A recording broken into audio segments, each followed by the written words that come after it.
Hello everyone. दोस्तों आज हम आपके साथ डिस्कस करने जा रहे हैं एचपी जीके के कुछ क्वेश्चन। इसमें 90 से लेके 100 तक के जो क्वेश्चन है आपके, ये एचपी जीके के क्वेश्चन है। इनको हम डिस्कस करेंगे और साथ में यहाँ से ये भी देखेंगे कि किस तरह से आपके आने वाले एग्जाम में यहाँ से क्वेश्चन बन सकता है। और हमारा मकसद दोस्तों यही रहता है कि आपको कम से कम समय में ज़्यादा से ज़्यादा क्वेश्चनों को कवर करवाया जा सके। और साथ में हमारा टारगेट ये भी रहता है कि आपकी जो क्वेश्चन है उसकी चारों ऑप्शनों को कवर करवाया जा सके, ये भी हमारा टारगेट रहता है। तो शुरू करते हैं दोस्तों। इसमें 90 क्वेश्चन आपके पास दिया गया है। 90 क्वेश्चन क्या दिया गया है, ये क्वेश्चन आपका एचएस के प्री में भी पूछा जा चुका है, ठीक है। तो आपने ध्यान में रखना है इसको। स्पीति के किस राजा ने कुल्लू पर आक्रमण किया और उसे अपना करदाता बना लिया, ठीक है। ये किसने किया, तो ये किया किसने किया, ऑप्शन आपका डी सही होगा, राजेंद्र सेन ने किया, ठीक है। अब आपका राइट आंसर तो आपका ऑप्शन डी सही हो गया। अब यहाँ से थोड़ा एक्सप्लेन देख लेते हैं। यहाँ से आपने कौन कौन सी चीजें ध्यान में रखनी है जो आपके एग्जाम में पूछी जा सकती है। स्पीति की बात आई है तो स्पीति से थोड़े और क्वेश्चन देख लेते हैं। नोनो वजीर किस रियासत से संबंध रखता था, ठीक है। जो नोनो वजीर था वो किस रियासत से संबंध रखता था, लाहौल स्पीति से रखता था, ठीक है। सबसे शुष्क स्थान पूछा जाए आपसे तब आपने स्पीति बताना है, और सबसे शुष्क डिस्ट्रिक्ट आपसे पूछा जाए, जिला पूछा जाए तो लाहौल स्पीति आपने बताना है, ठीक है। ये कंफ्यूज नहीं होना, यहाँ से आपने ध्यान में रखना है कि सबसे शुष्क स्थान पूछा जाए तो स्पीति, और सबसे सूखा डिस्ट्रिक्ट पूछा जाए तो आपने लाहौल स्पीति बताना है, ठीक है। आगे बात करेंगे, आगे यहाँ से और कौन कौन से क्वेश्चन बन सकते हैं आपके एग्जाम में। तो आपने लाहौल स्पीति के शक्तिशाली देवता गेफान का जन्म कहाँ हुआ, तो इनका जन्म कहाँ हुआ, सांसा में इनका जन्म हुआ, ठीक है। आगे है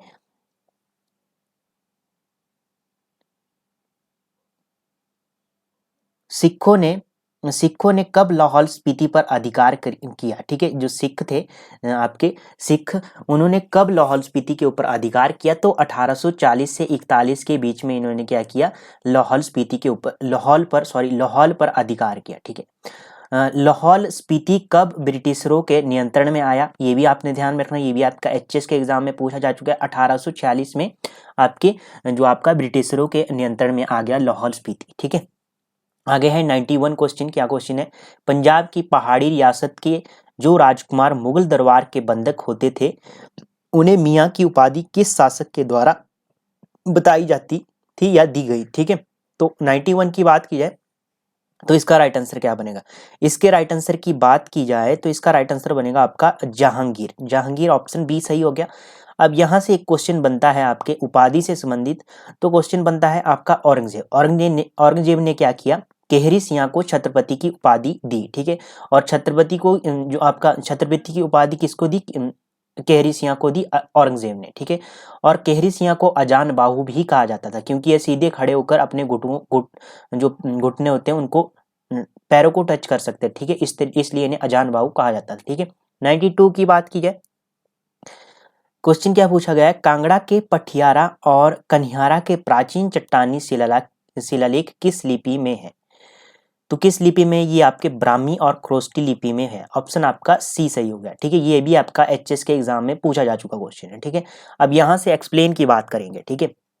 कांगड़ा की बात आई है तो कांगड़ा की सबसे पहले आपने ध्यान में रखना है, कांगड़ा रियासत की स्थापना। कांगड़ा रियासत की बात की जाए, कांगड़ा को त्रिगत के नाम से जाना जाता था, ठीक है। त्रिगत की बात की जाए तो भूमि चंद ने इसकी स्थापना की, ठीक है, त्रिगत रियासत की। और राजधानी कहाँ बनाई, मुल्ताना जो पाकिस्तान में है, ठीक है। गुलेर की बात करेंगे, गुलेर रियासत आपका इसकी स्थापना किसने की, हरिचंद ने की 1405 ईस्वी में, ठीक है। और हरिपुर में क्या बनाई, राजधानी बनाई, ठीक है। और गुलेर रियासत के अंतिम शासक कौन थे, अंतिम राजा थे भूप सिंह, ठीक है। नूरपुर रियासत की बात करेंगे, जेठपाल ने इस रियासत की स्थापना की 1000 ईस्वी में, ठीक है। और नूरपुर रियासत के अंतिम राजा कौन थे, तो वीर सिंह अंतिम राजा नूरपुर रियासत के थे, ठीक है। ये तो हो गया।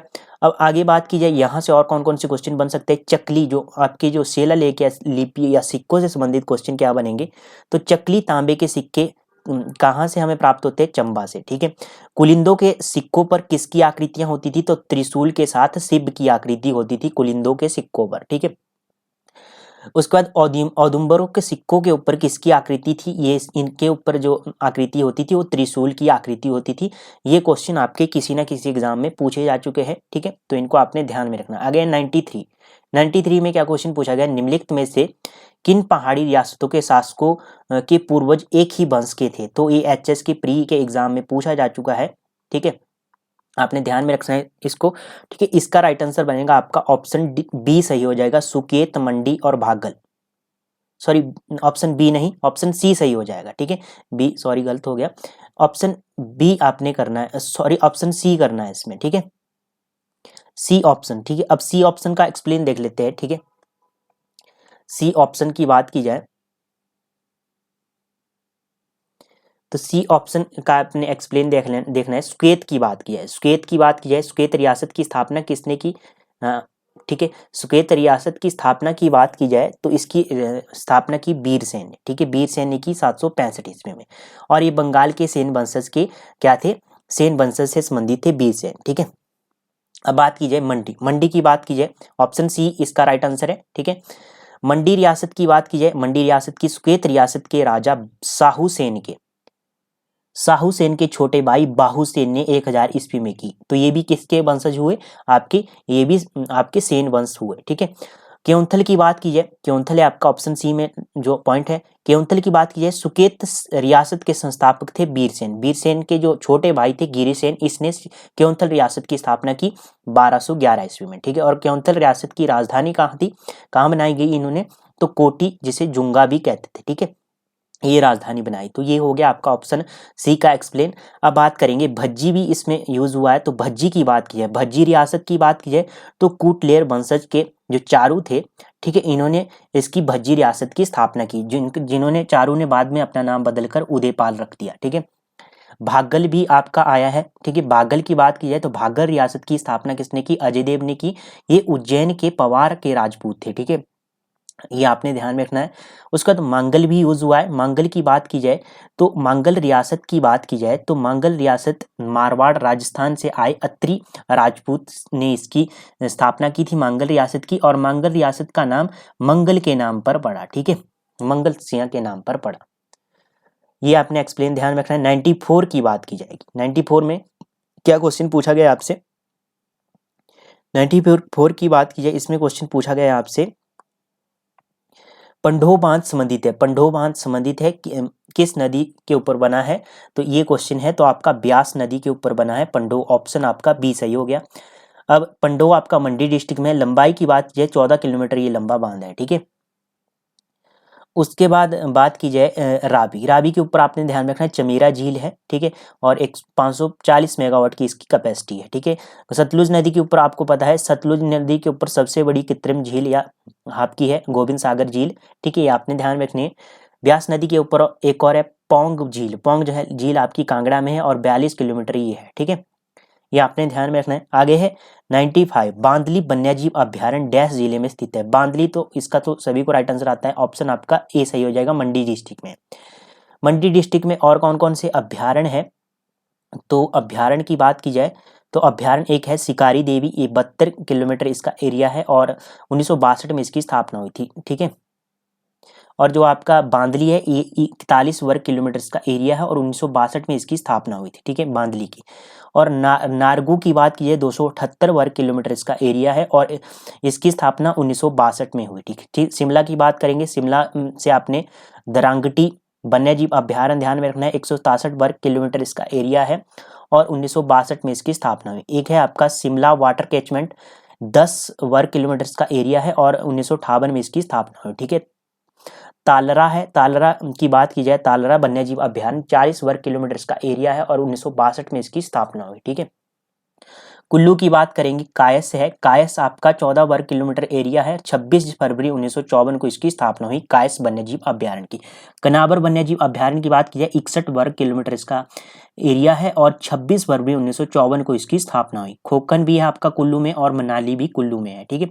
सिरमौर की बात करेंगे, सिरमौर में आपका चूड़धार, ये 66 वर्ग किलोमीटर इसका एरिया है और 1985 में इसकी स्थापना हुई। रेणुका की बात की जाए, रेणुका आपका जो रेणुका वन्यजीव अभ्यारण्य है ये आपका 4 वर्ग किलोमीटर इसका एरिया है और 22 जुलाई 1964 को इसकी स्थापना हुई, ठीक है। इतने क्वेश्चन आपने यहाँ से ध्यान में रखने हैं, ठीक है। आगे है 96 में क्वेश्चन पूछा गया 2011 की जनगणना के अनुसार हिमाचल प्रदेश में लिंगानुपात डैश स्त्री प्रतिशत 1000 पुरुष है, ठीक है। तो इसका राइट आंसर होगा ऑप्शन आपका डी सही हो जाएगा 974। ठीक है, ऑप्शन डी सही हो गया। अब यहाँ से आपने कौन कौन से क्वेश्चन ध्यान में रखना। लिंगानुपात यदि पूछा जाए हिमाचल प्रदेश का तो 972 बताना है अपने 2011 की जनगणना के अनुसार। सबसे अधिक सर्वाधिक लिंगानुपात वाला डिस्ट्रिक्ट आपसे पूछा जाए तो हमने हमीरपुर बताना है 1095। ठीक है, सबसे कम लिंगानुपात वाला डिस्ट्रिक्ट पूछा जाए तो आपने किन्नौर बताना है 819। ठीक है, हिमाचल प्रदेश का कुल शिशु जनसंख्या प्रतिशत पूछा जाए आपसे तो 11.33% आपने बतानी है। हिमाचल प्रदेश का कितने प्रतिशत क्षेत्र वनों के अधीन है तो आपने 66.5% बताना है। फॉरेस्ट एरिया पूछा जाए तो आपने 37.033 वर्ग किलोमीटर आपने बताना है फॉरेस्ट एरिया। ठीक है, और पूछा जाए 0 से 6 वर्ष का जो हिमाचल प्रदेश का लिंगानुपात है, ठीक है, 0 से 6 वर्ष वाले आयु वाले जो हिमाचल प्रदेश का लिंगानुपात कितना है तो ये आपने बताना है 909 है। ठीक है, इतने क्वेश्चन आपने ध्यान में रखना है। आगे है 97, बल्दवाड़ा उप तहसील डैश जिले में स्थित है। तो दोस्तों ये उप तहसील आपकी कहाँ है, ये तहसील बना दी गई है वर्तमान में। ठीक है, तो ये आपकी कहाँ पर स्थित है, मंडी में स्थित है आपकी। ठीक है, मंडी में स्थित है। मंडी में और कौन कौन सी उप तहसीलें हैं, एक तो आपकी भदरोटा है, पूछी जा चुकी है, पंगाणा है, छतरी है और डहर है। ठीक है, बालाचौकी आपकी तहसील है। ठीक है, और बल्दवाड़ा भी आपकी तहसील बना दी गई। ठीक है, ये उस समय का क्वेश्चन है काफी टाइम का, तो इसमें थोड़ा उप तहसील बताया गया है। ठीक है, पहले उप तहसील थी, अब इसको तहसील बनाया गया। हमीरपुर से आपने ध्यान में रखना है, भोटा और कांजू को आपने ध्यान में रखना है, ये आपकी उप तहसील है हमीरपुर की। और तहसील है बड़सर, भोरंज और टोनी देवी। ठीक है, टोनी देवी आपने ध्यान में रखना है। तहसील बड़सर पूछी जा चुकी है, भोरंज पूछा जा चुका है। ठीक है, आगे है सिरमौर। सिरमौर से आपने कौन कौन सी उप तहसीलें ध्यान में रखनी है, रोहनाट, पजौता, नार्ग, ठीक है, हरिपुर द्वार, ये आपने सिरमौर से उप तहसीलें ध्यान में रखनी है। कांगड़ा से आपने ध्यान में रखनी है गंगत, पंचरुखी, छड़ियार, परागपुर और भंबारना। ठीक है, भंबारना ये आपकी कांगड़ा की उप तहसील है। आगे है रुकपनी कुंड कहाँ पर स्थित है। ठीक है, तो ये आपका कहाँ पर स्थित है, बिलासपुर में स्थित है। ठीक है, ऑप्शन आपका सी सही हो गया। अब यहाँ से आपने कौन कौन से क्वेश्चन ध्यान में रखना है। ब्यास कुंड पूछा जाए तो रोहतांग दर्रे के पास है। लुंड और ददरान जो तस्मे आपकी ये भी बिलासपुर में स्थित है। ठीक है, देही कुंड पूछा जाए तो डलहौजी में आपका स्थित है देही कुंड। निगरोटा का किला किसने बनाया तो ये आपको पता है, सुशर्मा चंद के द्वारा बनाया गया। ऑप्शन आपका ए सही हो गया। ठीक है, अब यहाँ से आपने ध्यान में रखना है शाहपुर किला किसने बनाया, भगत मल्ल के द्वारा इसका निर्माण किया गया। हरिपुर किला किसने बनवाया तो हरिचंद के द्वारा इसका निर्माण किया गया। ठीक है, और आपने कामरू किला आपने ध्यान में रखना है कहाँ पर स्थित है, सांगला तहसील में स्थित है आपका, किन्नौर डिस्ट्रिक्ट में। ठीक है, मुरंग किला आपने ध्यान में रखना है पूहू तहसील में स्थित है आपका, ये किन्नौर में स्थित है। ठीक है, किन्नौर की पूहू तहसील में स्थित है। ये सभी किसी ना किसी एग्जाम में क्वेश्चन पूछे जा चुके हैं। आगे है 100 लास्ट क्वेश्चन, लाजो नामक पुस्तक किसने लिखी। इसका तो राइट आंसर आपको आता होगा, काफी बार हमने इसको डिस्कस किया है। शांता कुमार की ये पुस्तक है। शांता कुमार की और कौन कौन सी पुस्तक है, एक तो धरती है, सॉरी मृगतृष्णा है, और धरती है बलिदान है, बलिदान की। ठीक है, पहाड़ बेगाने नहीं होंगे, हिमालय पर लाल छाया, ये आपकी शांता कुमार की पुस्तकें है। ठीक है, और आपकी जो अक्सर सिंह है ऑप्शन सी, इसका इनकी कौन सी पुस्तक है, बिलासपुर की कहानी आपने ध्यान में रखना है, इनकी पुस्तक है। एम आर ठाकुर की बात की जाए तो इनकी कौन सी पुस्तक है, वैदिक आर्य और हिमाचल। ठीक है, वैदिक आर्य और हिमाचल किसकी है, एम आर ठाकुर की। एम एस रंधावा की आपको बताया कांगड़ा पेंटिंग है, और travel in the western Himalaya, ये इनकी पुस्तकें हैं एम एस रंधावा की। ठीक है, तो ये हो गया दोस्तों आज की HPG के क्वेश्चन जो हमने आपके साथ डिस्कस किए। बाकी मिलते हैं नेक्स्ट सेशन में, तब तक के लिए जय हिंद जय भारत।